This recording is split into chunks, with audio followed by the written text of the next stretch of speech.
I'm Petra Grashoff. I'm originally from the Netherlands and born in Dordrecht. I'm at the moment 53 years of age, born in 1962, in a cold winter in February. And at the moment I'm the site unit manager in Meadow, Northern Ireland.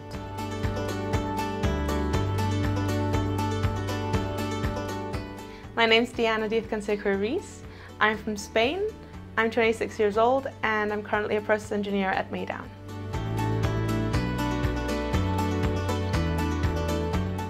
I'm Emma Smith, 21 years old from Derry, and I'm a mechanical engineering student here at DuPont.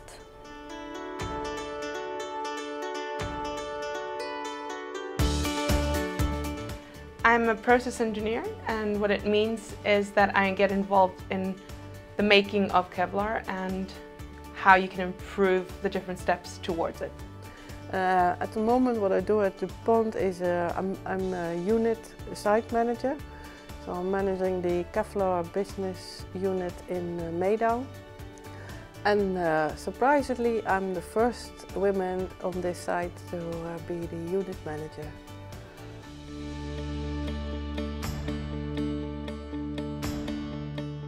I think in my point of view, a good engineer is one that clearly can think outside the box, one that takes into account everything. So not only the machinery in some cases, but also the people that are going to use it. I think that an engineer has to be a team player first of all, because no matter how much you try, you'll not be able to remember every single job out there. So working in a group and having different minds and having different concerns and knowledge from different people is really important. I think you have to be able to receive and sometimes give constructive criticism, because it's only going to help you move forward on your ideas. A good female engineer is that she keeps her own identity. Don't try to copy the male behavior, because to be part of the group or the team, keep your own identity, because that makes the difference. The diversity between engineering of female male engineering is so important. That was because of my uncle. It was the brother of my father. He had a building company, and it was a very simple building company. He only built sheds and big warehouses. But I was interested by the whole steel structures, and then I thought, hey, is that not something for me to do? I really enjoyed maths and physics, and I thought, what does maths and physics do? It's engineering, and so that's how I got into it, and then picked my course later on.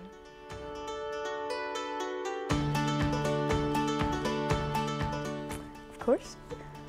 Women shouldn't be put off that it is so male dominated, and that they should really go for it. If you're interested in technology and engineering or woodwork or whatever it is your skill provides, there's loads of opportunities out there, and it is a great thing to be involved in. I would encourage women to study engineering, because I think that people get put off the idea because of what they think it is. And I think engineering is so much more than that. There's so many different domains of engineering that you not necessarily will have to be someone who works with machinery. You can also work in projects, and I think women are technical in what they do. I think it's not a given that a man should be more technical or scientific.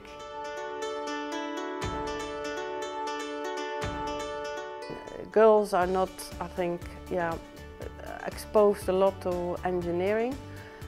They have to have a family, that may be a family member that's working in engineering, to get exposed to engineering.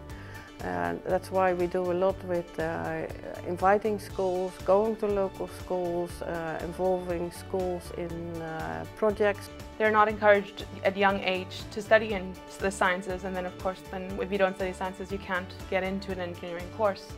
And I think that nowadays is changing a lot. I think girls are encouraged to do more of the STEM subjects, as you call them, and that really does help. I think that women have a perception of engineering being in a boiler suit and stripping down a car, and a lot of people think that's what it is and that's what part of it is, but there's so much more out there.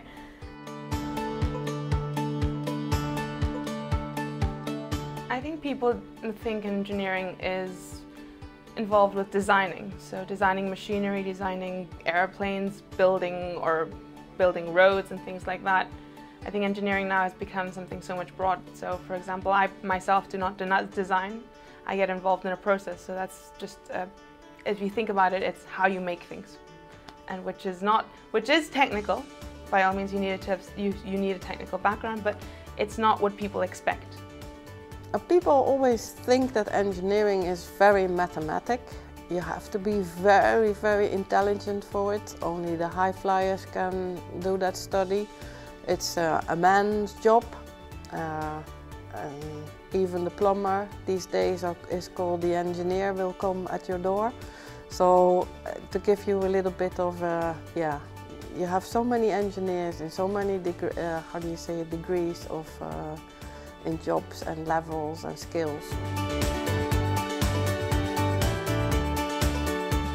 So it would be a dream job of mine to work at that on a bigger scale, see the raw materials, where they come from, the different processes that they go through to come out with an end product that's going to be used all over the world and it's going to be recognised by people everywhere. Dream engineering job of mine would be to be able to do renewable energy projects in countries that are developing. My dream engineering job is maybe one day, I'm getting older, but build my own house. That's would be my dream engineering job.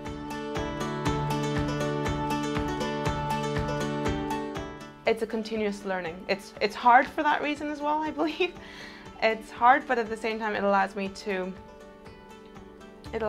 learn and to develop myself not only as an engineer but also as a person. I think engineering is one of the first sciences, one of those things that kind of brings everyone together. You don't have a science for one country, it's kind of all of them together. Being presented with a problem, doing market research, going through your trial and error and improvement and changing your ideas and going back to the drawing board and coming out with that final product at the end. At the moment, the most rewarding of my job is that I am now in a position that I can demonstrate the engineering role, how you say it, getting young people motivated for choosing a job in engineering and in an industrial environment.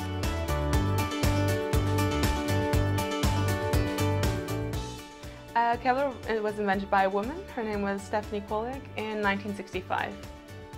So Kevlar is mainly known for being used in ballistics. It's also used in the automotive industry for planes, trains, and it's used a lot in cars, especially racing cars and Formula 1. It's used in fibre optic cables to protect the cables because they're so expensive. In tyres, and then another use that is now rebranding also, it's been used in trainers and in extreme sports, as our new campaign says, they are bigger. And it's apparently also been used in the Mars rover.